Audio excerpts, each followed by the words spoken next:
Evening, everybody. I'd like to talk a little bit this evening about the federal budget, spending we do, the money, where it goes, how much it is, and what it really means to you and me, or at least what it means to us in relative terms. In 2010, the federal government spent $3.4 trillion, give or take a couple of dollars. 3.4 trillion. That's a pretty big number to wrap your head around. By comparison, the federal government in the year 2010 took in $2.1 trillion. That's tax dollars from various sources, personal income, businesses, Medicare, Medicaid, da-da-da-da-da. That's a pretty significant difference. About $1.3 trillion more were spent than were taken in. That's a lot of money, but I understand that when you start talking about numbers that are so astronomical, it's difficult to really get an understanding of what that means in a relative sense. Well, what would that mean if I were spending that much more than I took in? Well, I was doing a little math, taking a little time, and here's the gist of it. The median household income, the middle of the road person, whoever that may be, in the United States makes approximately $51,914. Median. That's the one person from the center of it all. There are 50% of the people below and 50% of the people above their level of income. If that person were to spend in the same way relative to their level of income that the federal government does, the person would spend approximately $82,985. $82,985 you spent in 1 year when you only took in $51,914. Maybe you're running up a lot of credit cards. Maybe you took out a loan for a toy, for a boat, for a motorcycle, for whatever. Okay, you can get away with that for 1 year because the next year you're going to be more responsible. You're going to pay down your debt. You're going to deal with your credit card debt. Fine. But what if you still owed various creditors approximately $361,000 at that time? $361,000 to a person who makes $50,000 a year. That's a pretty big debt. That's essentially what the federal government is doing, has done, and is continuing to do at this point. Our federal debt, our outstanding monies owed by the federal government is just a tick over $15 trillion. $15 trillion. That's at current levels of income for the federal government. That's almost 5 years worth of paying off debt and not spending another dime. No one expects the federal government to do that, but just to put it in perspective, that would be like you or the person at the median household income,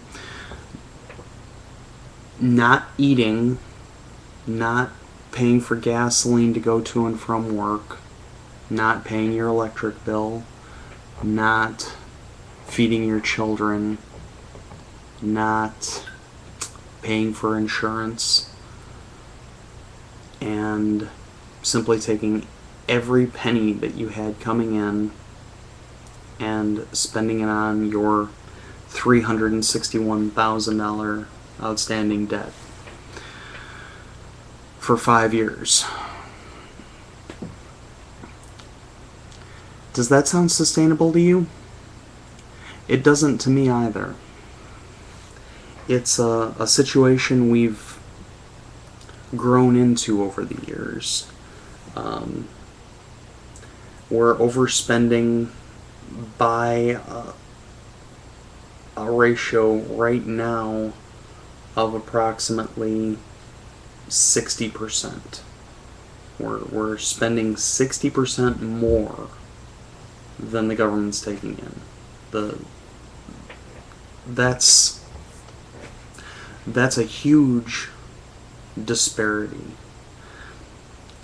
If we were spending, say, 5 or 6% more than the government was taking in, I would say this situation is tenable with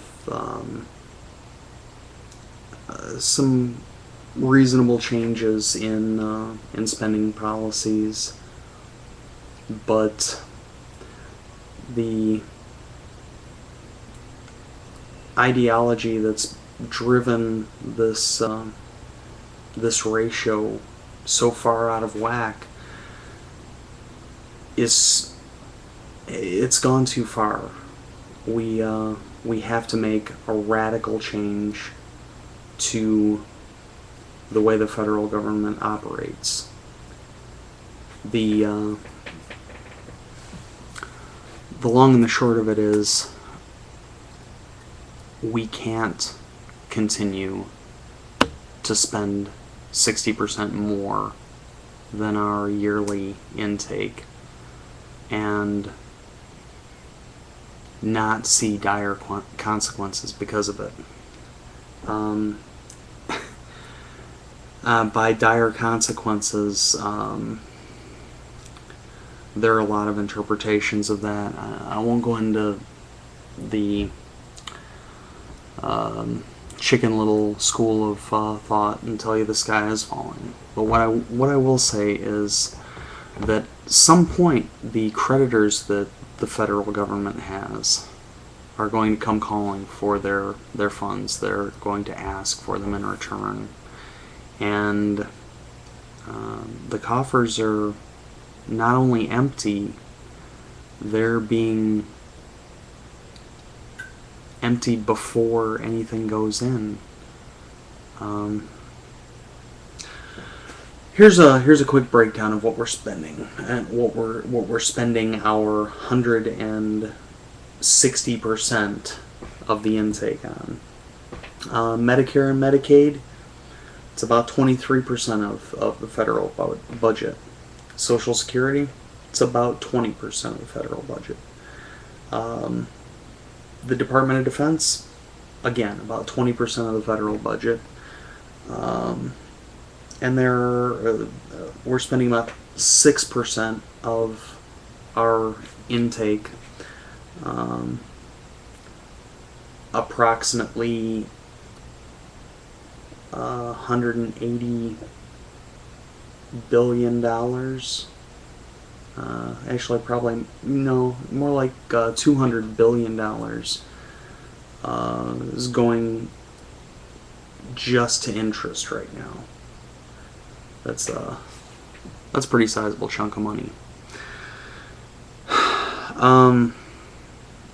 There's a discretionary fund, which means the various programs that the federal government decides have merit and they want to spend money on and support. That makes up about 19% of the budget. And then there's what they call other mandatory spending, which amounts to about 12% of the budget, the final 12%. I think we can all agree that there's necessity in all of these areas.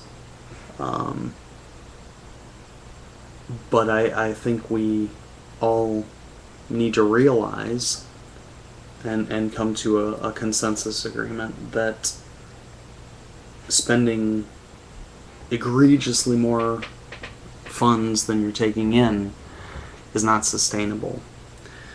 No one wants their pet project, their passion, their area of focus diminished from the budget. But we all are going to have to make some sacrifices for our country to survive.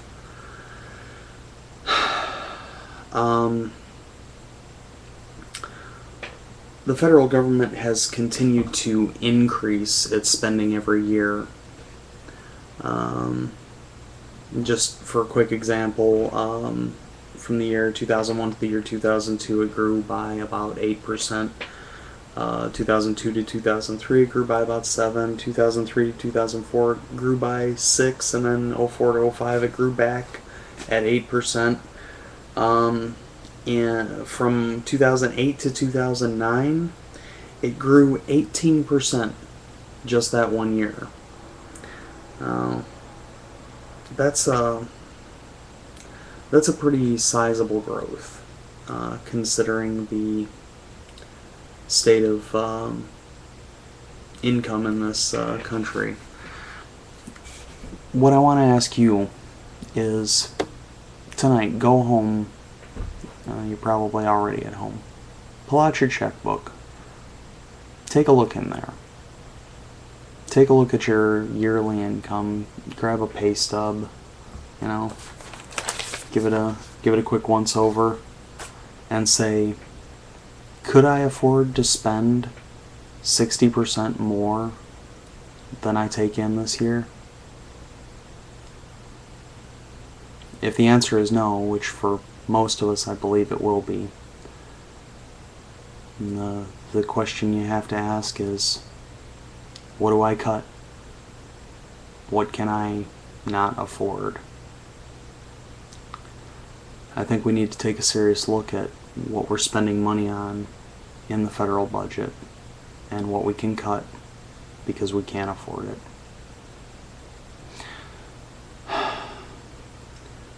We'll talk a little more in depth tomorrow about where these funds go specifically, and what the growth rate is expected for the next couple years.